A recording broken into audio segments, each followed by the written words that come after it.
Bonjour. Alors ce matin, on va regarder ensemble les solutions des exercices préparatoires pour le test 2. Donc, c'est la troisième fois que je filme la vidéo, en tout cas le début, là, j'espère que ça va marcher cette fois-ci, mais c'est pour ça que là, il y a des solutions déjà écrites, je vais les commenter, puis là, plus tard, je vais arriver à des numéros que j'ai pas encore fait, je les ferai avec vous. Donc, on commence avec le numéro 1 qui est un graphique, qui nous présente un graphique de la vitesse en fonction du temps pour une voiture dont on connaît la masse, et on nous demande la force résultante à exercer sur la voiture à 1 seconde. Donc, on veut la force résultante, mais on possède une information, là, un graphique de vitesse en fonction du temps. L'équation qu'on a pour calculer une force résultante, c'est la deuxième loi de Newton qui dit que la force totale ou la force résultante égale la masse fois l'accélération. L'accélération, c'est quelque chose qu'on peut aller chercher avec un graphique de la vitesse en fonction du temps à partir de la pente. Tant et aussi longtemps qu'on utilise deux points qui sont situés dans un intervalle où la pente est la même qu'on avait au temps 1 seconde, ça va fonctionner. Je dis ça parce que au temps 1 seconde, là, la lecture n'est pas très précise. On pourrait présumer peut-être c'est 3,5 mètres par seconde, là, la valeur, mais c'est pas tout à fait certain. Fait que moi, je vous encourage à ce moment-là d'aller chercher une paire de points qui arrivent vraiment précisément. Donc, c'est pour ça que j'ai encerclé ici, par exemple, le point 0,0, puis le point final ici, à 3 secondes, 11 mètres par seconde. Donc, on fait le calcul de la pente, ce qui revient aussi à faire la variation de la vitesse sur la variation du temps. Donc, la vitesse finale ici, c'est la valeur 11 mètres par seconde qu'on a au temps 3 secondes. On va soustraire ensuite la vitesse initiale, qui est 0. Et on divise par le temps final, 3 secondes, moins le temps initial de 0. Ça nous donne ici que l'accélération est, pendant tout le segment là, de 0 à 3 secondes, c'est une accélération de 3,667 mètres par seconde carré. Un coup qu'on a ça, on peut aller chercher la grandeur de la force résultante. On ne pourra pas donner ici d'orientation parce qu'il n'y a aucune information là, spatiale qui est fournie, mais on peut calculer la grandeur en faisant la masse fois l'accélération. Donc, on obtient ici que la force résultante sur la voiture est de 4400 newtons. Ensuite, à la question 2, on a un bloc qui glisse le long d'un plan incliné en descendant et on nous indique qu'il y a un frottement cinétique qui est présent, on donne la valeur. Alors, on demande pour commencer, là, je n'ai pas écrit la question, mais de faire le diagramme de corps libre sur le bloc. Donc, je l'ai fait ici sur la figure elle-même. On a donc la force de gravitation qui s'exerce vers le bas, vers le centre de la Terre verticale. Elle est un petit peu croche ici, là, mais elle est supposée être vraiment verticale. Et on va avoir ensuite une force normale qui empêche le bloc de traverser la surface, donc perpendiculaire à la surface, mais en le soutenant. Et finalement, on a la force de frottement qui a été indiquée, qui est présente. Donc, ça, c'est une force qui va agir en sens contraire du glissement. Le bloc glisse vers le bas du plan incliné, donc la force de frottement s'exerce en arrière, comme ça, vers le haut du plan incliné. J'ai aussi transposé ces trois forces-là, là, je les ai placées sur le repère cartésien qui est fourni. Ça va nous aider parce qu'on va avoir besoin de calculer des composantes de chacune de ces forces-là, mais pour faire ça, on a besoin de leurs orientations. Donc, ça aide ici pour calculer les orientations, je trouve, là, de travailler sur le plan cartésien. Fait qu'il faut réaliser que l'axe des X ici suit l'inclinaison de la pente. Fait qu'ici, pour les orientations, la force normale, elle est à 90 degrés parce que en partant de l'axe des X, si on tourne dans le sens anti-horaire, on a 90 degrés entre elle et l'axe des X. La force de frottement, elle, va être à 180 degrés. Puis là, celle qui est un peu plus un défi, c'est celle de la force gravitationnelle. Son orientation à elle, ici, l'espèce de flèche en bleu. On veut donc faire, pour l'obtenir, là, on veut faire 360 degrés moins le θ ici, qui est l'angle au sommet d'un triangle rectangle que j'ai tracé en faisant un petit pointillé horizontal qui relie l'axe des X à ma force gravitationnelle. Là, vu que c'est horizontal, ce pointillé-là, c'est perpendiculaire, la force gravitationnelle qui, elle, est verticale. Fait que j'ai 90 degrés en bas à gauche dans mon triangle rectangle. Puis, en bas à droite, on sait qu'on a l'inclinaison qui est de 25 degrés. Fait que je fais 180 moins 25 moins le 90. Et là, j'obtiens qu'en haut ici, c'est un angle de 65 degrés. À partir de là, je peux trouver l'orientation de la force gravitationnelle. Ça va être le tour complet de 360 moins l'angle au sommet ici de 65 degrés. On obtient une orientation de 295 degrés. Alors là, j'ai fait ça, mais c'est parce que je savais où je m'en allais. Là. J'ai besoin de calculer l'intensité de l'accélération du bloc qui va nécessiter une analyse de force. Là. Parce que l'accélération ici, elle se trouve à être dans la direction de l'axe des X. Il est quand même possible qu'elle soit au sens des X négatifs si ça ralentit. Ça, on ne sait pas encore, mais elle va être parallèle à l'axe des X. Il n'y aura aucune accélération ici selon l'axe des Y parce que le bloc ici ne se met pas à flotter ou il ne traverse pas la surface. Fait que si on veut trouver l'accélération au travail en X, on va utiliser la deuxième loi de Newton selon l'axe des X qui dit que la force totale égale la masse fois l'accélération, la composante en X. Donc, j'ai énuméré ici mes trois forces. Je veux faire la somme des trois composantes X. Et là, j'y vais avec les orientations que j'ai déterminées. La force normale, je ne connais pas encore sa grandeur. Fait que j'ai laissé en symbole. Mais on multiplie la force normale par le cosinus de son orientation de 90. Mais ça fait 0. Parce que, dans le fond, aussi, on aurait pu ne pas l'écrire, la force normale en X, parce qu'elle n'est pas présente. Elle est seulement en Y. Ensuite, je continue, je vais faire la composante X de la force de frottement. Donc, c'est une intensité de 15 newtons fois le cosinus de son orientation de 180 degrés. Le cos de 180, ça va faire moins 1. Ensuite, je continue avec la composante X de la force gravitationnelle. Fait que j'additionne la composante X qui va être la grandeur ici, qui est 8 fois 9,8, multipliée par le cos de 295. La force gravitationnelle, ça donne 78,4, mais il faut encore ensuite multiplier ça par le cos de 295. Et là, on va obtenir une composante de 33,13. Et pour le frottement, c'était moins 15. Donc, qu'est-ce qui reste à droite? C'est la masse fois la composante d'accélération en X, c'est ce qu'on cherche. Donc, on peut isoler facilement ici. On trouve que l'accélération, la composante en X, est positive. Ça nous indique que le bloc va bel et bien de plus en plus vite. L'accélération est dans le sens vers le bas du plan incliné, ce qui est le même sens que le glissement ou le mouvement. Donc, ça fait augmenter la vitesse. On demandait par contre la grandeur ou l'intensité de l'accélération du bloc. L'intensité, c'est la valeur absolue là, de notre composante, mais ici, ça va être la même chose parce qu'elle était déjà positive. Donc, 2,27 mètres par seconde carré. Après ça, on veut trouver la grandeur de la force normale qui agit sur le bloc. Alors, la grandeur de la force normale, ben, OK, notre force normale, elle est dans la direction Y. Donc, on va appliquer la deuxième loi Newton en Y. Cependant, là, il ne faut pas faire l'erreur de réutiliser l'accélération qu'on vient de trouver. Parce que selon la direction Y, la composante d'accélération en Y, c'est 0. On l'a déjà dit ça tantôt, au début du problème. Celle qu'on vient de trouver, c'était celle en X. Donc, ça n'a rien à voir ici avec ce qui se passe dans la direction Y. Donc, la force totale en Y ici va être égale à 0. On a la force normale, notre inconnue ici, je la laisse sous forme de symbole, fois le sin de 90 degrés son orientation. Ça va faire 1. Et j'ajoute à ça la composante Y du frottement, mais ça va donner 0 parce que le frottement est seulement en X. Si on fait 15 fois le sin de 180, ça donne 0. Puis ensuite, plus la force gravitationnelle fois le sin de 295. Alors, tout ça donne 0. Fait que je peux aller isoler Fn, la force normale, sa grandeur. Donc, ici, ça nous donne que c'est une valeur de 71,1 newton. OK, j'ai fait un diagramme de force ici pour montrer là, les forces qui agissent sur la caisse. On a une caisse ici qui est poussée par Maurice puis par Roger. On connaît la masse de la boîte, la caisse, puis on sait que Maurice, lui, fait une force vers la droite de 700 newtons. Roger, on ne sait pas c'est combien, mais c'est sûrement vers la gauche. Là, on voit que la façon qui est placée. On dit que la boîte va accélérer de 0,5 mètres par seconde vers la droite. Donc, j'ai mis ici toutes les forces qui sont en jeu. La force gravitationnelle, la force normale et les forces faites par les deux personnes. On demande d'abord la force que la caisse fait sur Maurice. Est-ce qu'elle est plus grande, égale ou plus petite à la force que Maurice fait sur elle? Donc ça réfère à la troisième loi Newton. Ici, en fait, que ce soit immobile ou que ça accélère, ça n'a pas d'importance. On nous demande ici une information sur une paire de forces action-réaction. Maurice, il pousse la boîte avec 700 newtons, alors la boîte va résister vers la gauche sur Maurice avec 700 newtons aussi.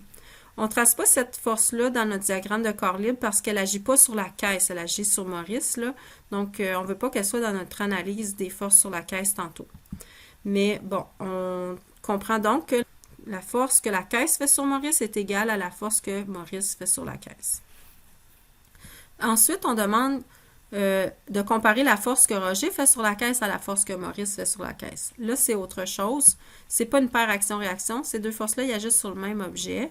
Là, on n'a pas d'indication sur la grandeur de la force faite par par Roger, excusez. Mais on sait par contre que l'accélération est vers la droite pour la caisse.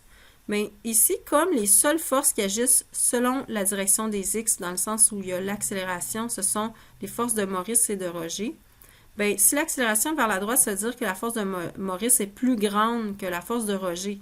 Parce que quand on fait le total des deux, on a la force de Maurice qui est positive, puis la force de Roger qui est négative, bien, c'est celle de Maurice qui l'emporte. OK? Donc, si on répond à la question, la force que Roger fait sur la caisse est plus petite que la force que Maurice fait sur la caisse. En C, on demande après ça de calculer cette force-là, la force que Roger fait sur la caisse.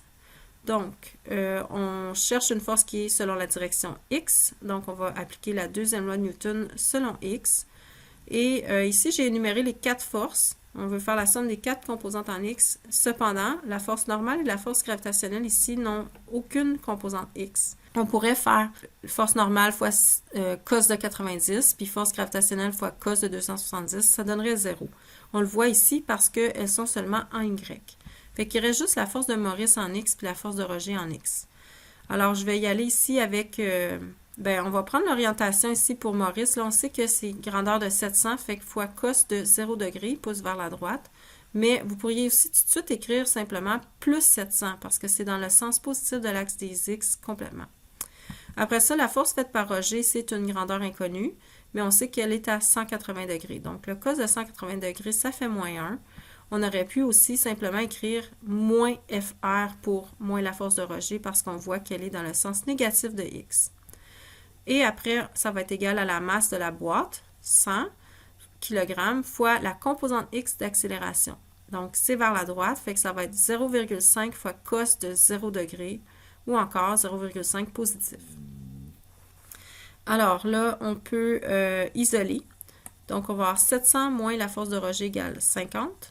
Et on obtient que la grandeur de la force faite par Roger, c'est 650, ce qui vient confirmer aussi notre réponse en B, où est-ce qu'on disait qu'elle est plus petite, la force faite par Roger, que celle faite par Maurice, qui était de 700.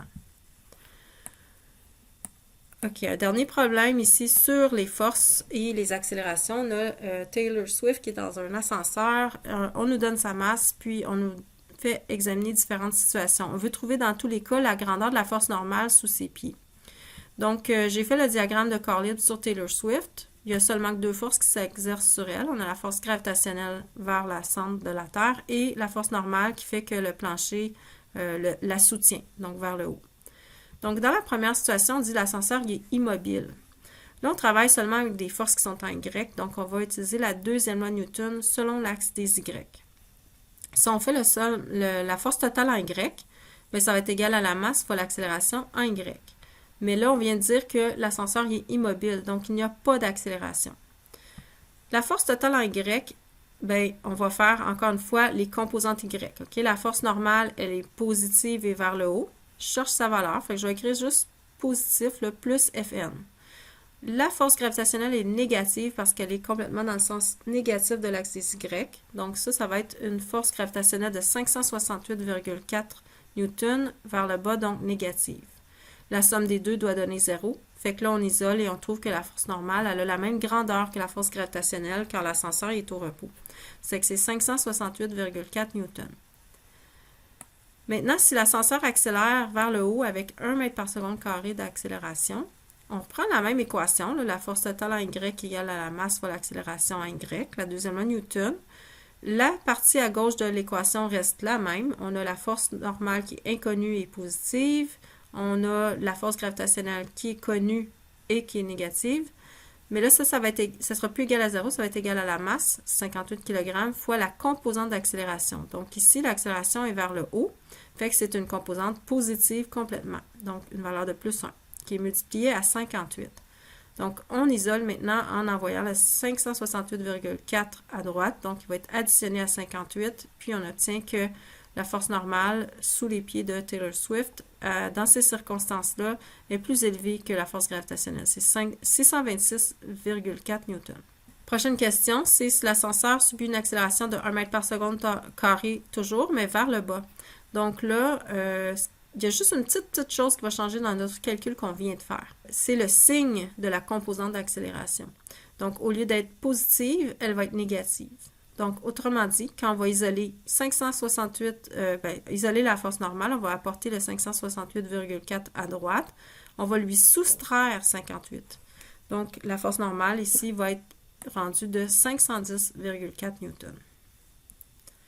La dernière situation qui est analysée, c'est l'ascenseur qui se déplace vers le haut à une vitesse constante de 5 mètres par seconde. Donc, la valeur de 5 mètres par seconde ici est un peu un piège là, parce qu'on ne s'en servira pas. Ici, l'information qui est importante, c'est que la vitesse est constante. Lorsque la vitesse est constante, l'accélération est nulle. Donc, finalement, c'est ici un cas qui est identique à l'analyse mathématique qu'on a fait en A, parce que l'accélération est zéro, c'est les mêmes forces qui sont en cause. Donc, je n'ai pas répété le calcul, c'est exactement le même calcul qu'on a fait en A, et la force normale ici est égale à 568,4 newtons en grandeur. On poursuit avec deux numéros qui sont dans le livre. Alors, numéro 1 de la page 283, on demande à quelle vitesse devrait rouler une automobile de 1000 kg si on veut qu'elle ait la même énergie cinétique qu'une camionnette de 3000 kg qui roulerait à 54 km par heure. La première chose qu'on va faire ici, c'est d'aller transformer notre vitesse. On a 54 km/h, mais seulement en mètres par seconde. Bon, je ne vous répète pas la démarche, je pense que vous êtes rendu habitué, c'est 15 mètres par seconde. Alors, l'énergie cinétique de la camionnette, ce serait une demi, je devrais écrire EK, une demi fois la masse de 3000 fois la vitesse en mètres par seconde, cette valeur-là au carré. Et ça va nous donner des joules. Donc, j'ai 15 au carré fois 3000 divisé par 2. 337 500 joules. Donc là, on veut que la voiture ait cette même énergie cinétique-là. Donc, l'énergie cinétique de la voiture, ça va être 337 500 joules. Ça va être égal à une demi fois la masse de 1000 fois la vitesse au carré. Donc là, je vais isoler. Donc, on trouve que la vitesse de la voiture, il faudrait qu'elle soit de 25,98, c'est quasiment 26 mètres par seconde. Là, pour la comparer à la vitesse en km/h, je vais remultiplier par 3,6 et ça équivaut à 93,5 km par heure. Ensuite, on demande quelle serait la puissance moyenne qui serait nécessaire pour étirer un ressort de 25 cm si le ressort a une constante de rappel de 100 Newton par mètre et faire ça en 0,5 secondes. La puissance, c'est le travail divisé par l'intervalle de temps. Le travail fait par un ressort, on a une équation particulière, c'est une demi fois la constante de rappel fois l'allongement ou la compression au carré. Donc là, on va avoir une demi fois 100.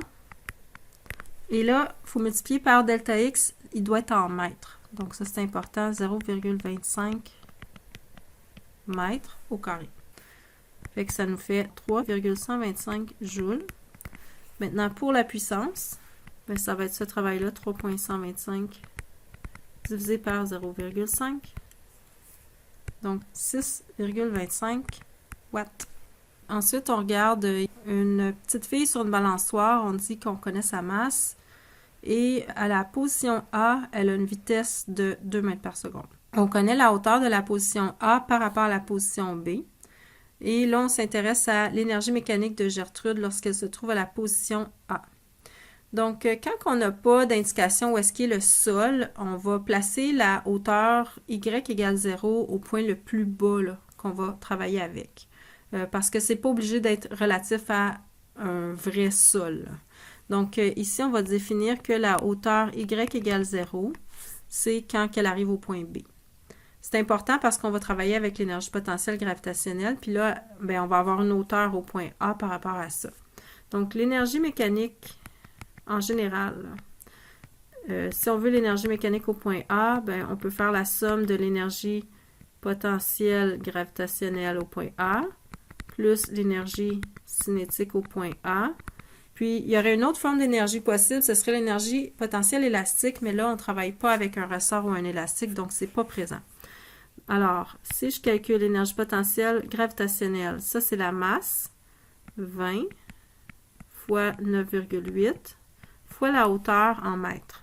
Donc, au point A, on est à 0,5 mètres. Maintenant, l'énergie cinétique, ça va être 1/2 fois la masse de 20 fois la vitesse 2 au carré. Donc, j'ai deux valeurs d'énergie ici à additionner. Ça fait 98 plus, donc 138 joules. C'est son énergie mécanique au point A. Ensuite, on demande l'énergie mécanique de Gertrude lorsqu'elle se trouve à la position B. Mais là, on a vu que s'il n'y a pas une perte d'énergie à cause d'un frottement, on ne parle pas ici du frottement de l'air, donc il est négligeable, à ce moment-là, ça veut dire que l'énergie est conservée. Il n'y a pas de force externe non plus. Là. On ne vient pas pousser la petite fille là, pour lui donner de l'énergie. Donc, l'énergie va rester la même. L'énergie mécanique au point B va être égale à l'énergie mécanique au point A. Alors, ça va rester 138 joules. Et là, on demande après ça, quelle est la vitesse de Gertrude lorsqu'elle se trouve à la position B. Donc, maintenant qu'on connaît l'énergie mécanique à la position B, 138 joules, bien ça va être égal à son énergie potentielle gravitationnelle au point B, plus son énergie cinétique au point B. Mais là, son énergie potentielle gravitationnelle au point B va être 0 parce que la hauteur Y est rendue 0 au point B. Donc, je vais avoir 138 égale 1/2 fois la masse de 20 fois la vitesse au point B au carré. Donc, on va isoler la vitesse de la petite fille, c'est 138 fois 2 divisé par 20. Puis là, je prends la racine carrée de ça. Ça me fait 3,71 mètres par seconde. Je vais vous faire remarquer ici que ça, c'est un exemple où est-ce qu'il serait impossible d'utiliser une des équations du MRUA. Parce que c'est pas une chute libre. Hein. La petite fille, elle n'a pas une accélération de 9,8 quand elle est sur une balançoire. C'est beaucoup plus complexe que ça. En fait, elle n'a même pas une accélération qui est constante.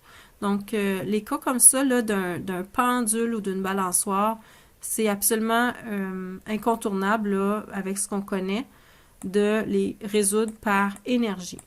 OK, on ne peut pas utiliser des équations du MRUA là-dedans. Essayez-le pas, ça ne marchera pas.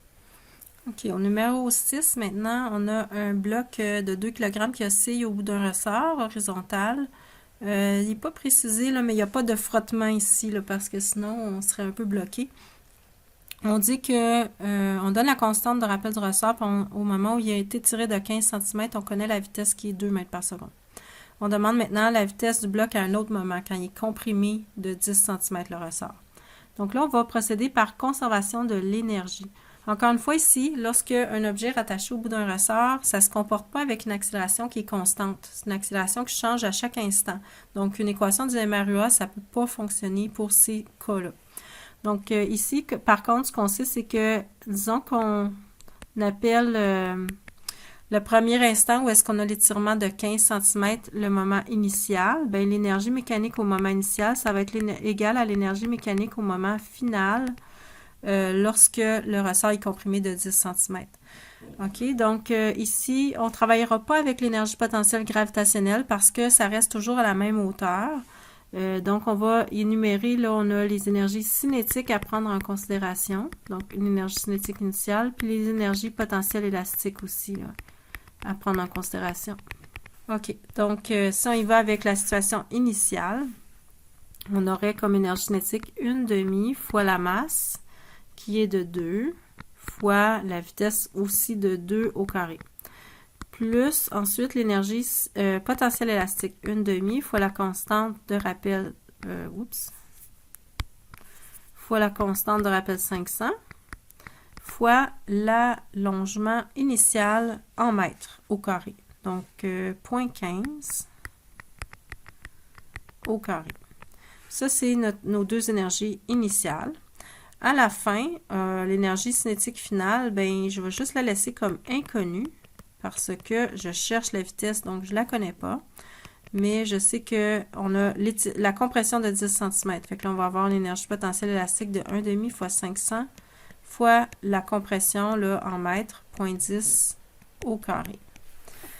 Donc là, on a 4 joules, 5,625. Donc, ces deux chiffres-là ensemble, c'est mon énergie initiale. Ça devrait être égal au même total à la fin. Donc, l'énergie cinétique finale plus 2,5. OK? Fait que là, on peut aller isoler l'énergie cinétique finale. C'est pas encore la réponse, mais on sera pas loin. OK? Donc, j'obtiens, il me reste 7,125 joules d'énergie cinétique à la fin. Mais ça correspond à 1/2 fois la masse de 2 fois la vitesse finale au carré. Donc, dernière étape, là, je peux calculer ma vitesse finale. Les deux s'annulent. Fait que je peux faire simplement la racine carrée de mon 7,125.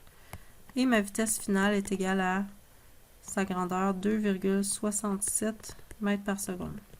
Ensuite, on demande quelle est l'accélération du bloc au moment où le ressort est comprimé de 10 cm. Pour trouver l'accélération, comme j'ai dit, on ne peut pas utiliser une équation du MRUA. C'est hors de question lorsque on travaille avec un ressort parce que l'accélération n'est pas constante. On veut l'accélération à un moment précis. On va aller avec la deuxième loi de Newton dans ce cas-là. Fait qu'on va faire appliquer la deuxième loi de Newton en X puisque l'accélération se produit ici dans la direction X. Donc, force totale en X, je ne devrais pas mettre de flèche quand je travaille avec les composantes, c'est égal à la masse fois la composante X de l'accélération que j'aimerais trouver. Donc, quelles sont les forces présentes? Là, je vais aller faire un petit diagramme de corps libre. Alors, au moment qui nous intéresse, le ressort il est comprimé. Donc, s'il est comprimé, là, il veut se revenir à sa longueur naturelle, fait qu'il va pousser comme ça vers la droite. C'est la force élastique. Puis, qu'est-ce qu'on a d'autre? On a la force gravitationnelle vers le bas, la force normale vers le haut. Et comme j'ai dit tantôt, il n'y a pas de frottement ici. À partir de là, on voit que la seule force qui est présente en X, ben, c'est la force élastique. La force élastique ici, dans le ressort, elle va être positive parce qu'elle est dans le sens des X positifs. C'est que ça va être égal à ma masse fois mon accélération en X. On a une équation pour la force dans un ressort. C'est la constante de rappel, 500 ici, fois l'allongement ou la compression en mètres. Donc, on a 0,10. Là, il n'y a pas au carré, là, c'est juste le K fois le delta X. Ça me donne la force en Newton. Puis ça va être égal à ma masse de 2 fois l'accélération, la composante en X. Et on obtient que l'accélération est positive en X, donc plus 25 mètres par seconde carré. La grandeur de l'accélération, c'est 25 mètres par seconde carré. C'est orienté là, vers la droite. Ici, on a une caisse qui est initialement immobile au point A. On dit que Mario fait une force horizontale de 100 newtons pendant son déplacement entre les points A et B. Puis ça, on voit sur le schéma, c'est 3 mètres. Puis là, après ça, il laisse glisser librement la caisse, puis il n'y a pas de frottement pour le reste du trajet. Bien, il n'y en a pas du tout. Point. Alors, on demande en A le travail fait sur la caisse par Mario entre les points A et B. Donc, le travail fait par Mario, c'est une force constante qu'il exerce. Donc, on va faire la force fois le cos de l'angle entre la force et le déplacement fois le déplacement en mètres. La force faite par Mario est comme ça. Il pousse la boîte. Donc, c'est vers la droite, mais le déplacement aussi est vers la droite entre les points A et B. Donc, il n'y a aucun angle entre les deux. C'est un angle de 0. Donc, la force faite par Mario, c'est 100 newtons fois le cos de 0 degrés fois le déplacement de 3 mètres. Donc, on a ici 300 joules. Ça, c'est un gain d'énergie. Dans le fond, lui, il est une force externe. Là. Il exerce une force externe qui va fournir cette énergie-là à la caisse ou la boîte. Donc maintenant, un coup qu'on arrive au point B, Mario, il arrête de faire la force, mais la boîte, elle a déjà l'énergie de 300 joules là, qui lui a été fournie. Fait qu'on demande c'est quoi la vitesse de la caisse lorsqu'elle se trouve au point B. Bien, on a vu que le travail total fait entre deux instants va être égal à la variation de l'énergie cinétique. Et là, le travail total, c'est le 300 joules. Je vous explique pourquoi. Ben, c'est parce qu'on pourrait dire, OK, c'est quoi les autres forces? On aurait le travail de la normale, le travail de la force gravitationnelle aussi.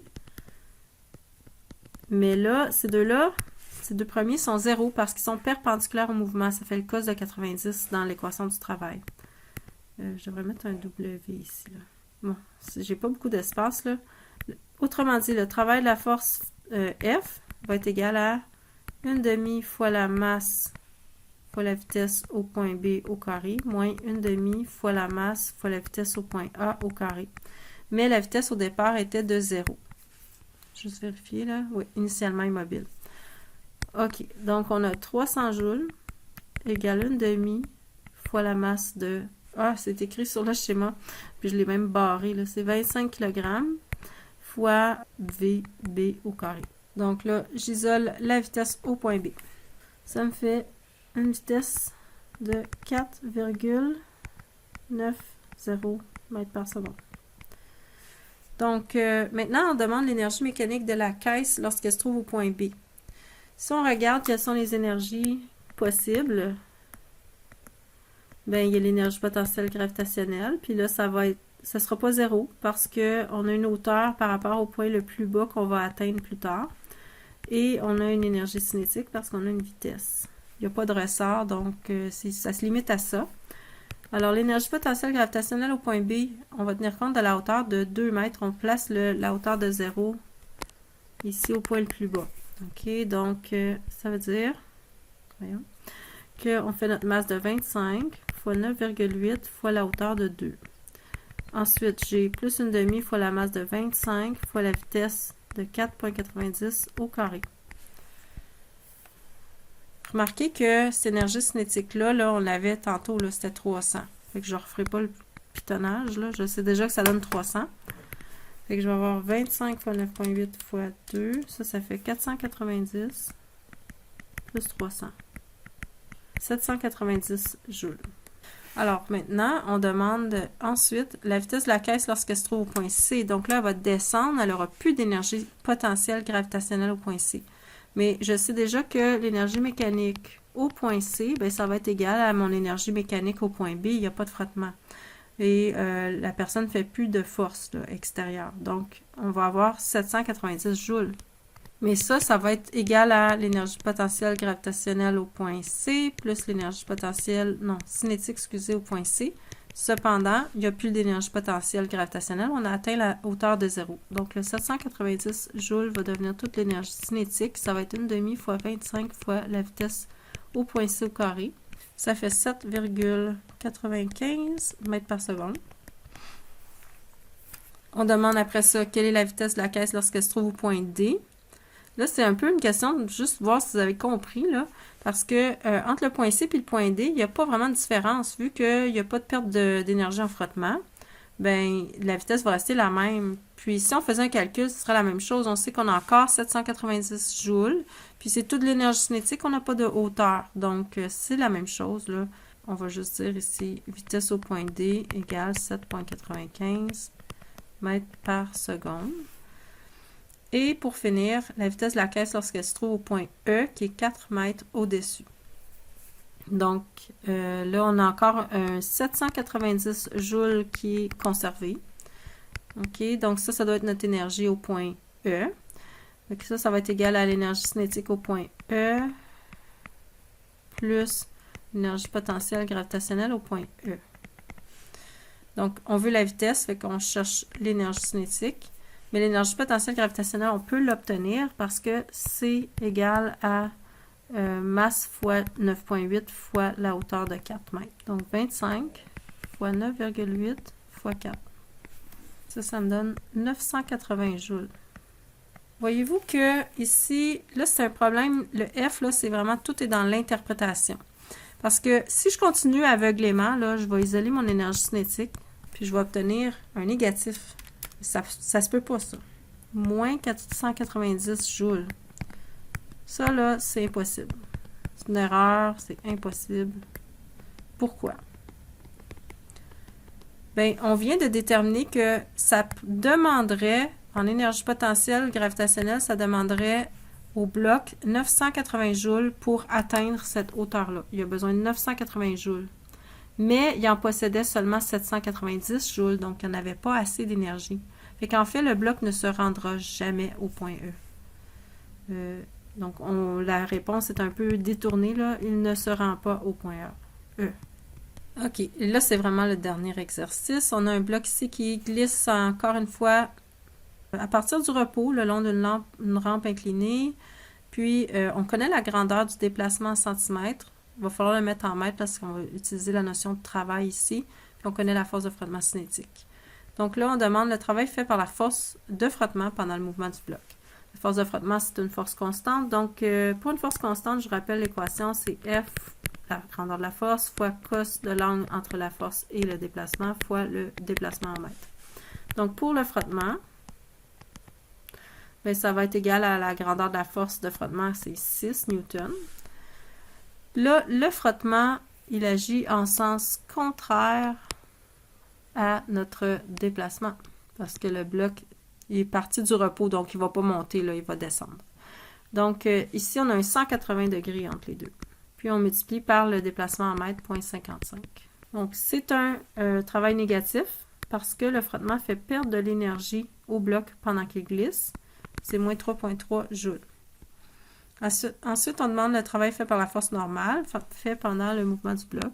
La force normale, elle, est perpendiculaire au déplacement. Donc, son travail va être 0, car son angle est 90 degrés. Elle ne vient pas ni nuire ni aider au déplacement. Alors, pour la question C, on veut calculer le travail fait par la force gravitationnelle pendant le mouvement du bloc.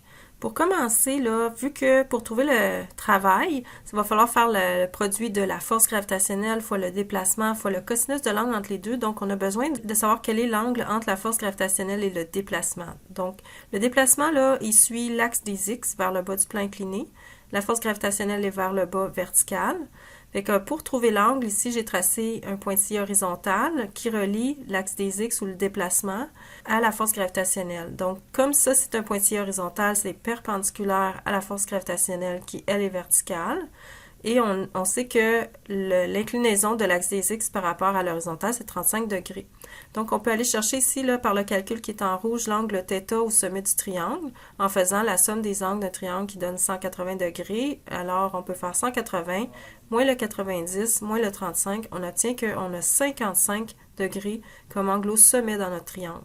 Ça, c'est une valeur qu'on peut utiliser dans notre calcul du travail parce que c'est l'angle direct entre la force gravitationnelle et le déplacement. Mais on peut aussi, dans la formule du travail, prendre l'orientation ou l'angle conventionnel.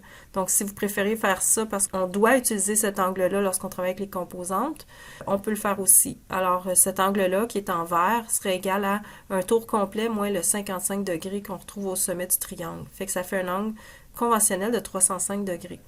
Donc, dans le calcul du travail de la force gravitationnelle, on peut utiliser un ou l'autre de ces deux angles-là. Donc, on a la force gravitationnelle qui a une grandeur ici de 39,2 newtons en faisant la masse de 4 fois 9,8.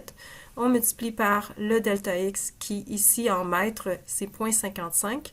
Puis, on multiplie par le cos de l'angle qu'on vient de trouver. Ça va nous donner un travail positif parce que la gravité vient favoriser le mouvement vers le bas là, pour le bloc. Donc, c'est 12,4 joules. Et pour terminer, la dernière question, c'est de calculer la vitesse finale du bloc là, suite à son déplacement de 55 cm. On veut savoir c'est quoi la vitesse en utilisant le théorème de l'énergie cinétique qui dit que le travail total équivaut à la variation de l'énergie cinétique. Donc, pour le travail total, on fait la somme du travail des trois forces qui agissent sur le bloc. Mais pour la normale, c'était un travail nul. Donc, il nous reste que le 12,4 qu'on vient de calculer qui est additionné à un négatif de 3,3 pour le travail du frottement. Ça fait un total de 9,1. Puis, à droite de l'égalité, c'est égal à la variation de l'énergie cinétique. Donc, 1/2 fois la masse fois la vitesse finale au carré, moins 1/2 fois la masse fois la vitesse initiale au carré. Mais initialement, le bloc était au repos, donc le terme d'énergie cinétique initiale est 0. Alors ici, il nous reste qu'à isoler et on trouve que la grandeur de la vitesse finale du bloc après son déplacement, ça va être 2,13 mètres par seconde. OK, fait que c'est tout pour les exercices préparatoires.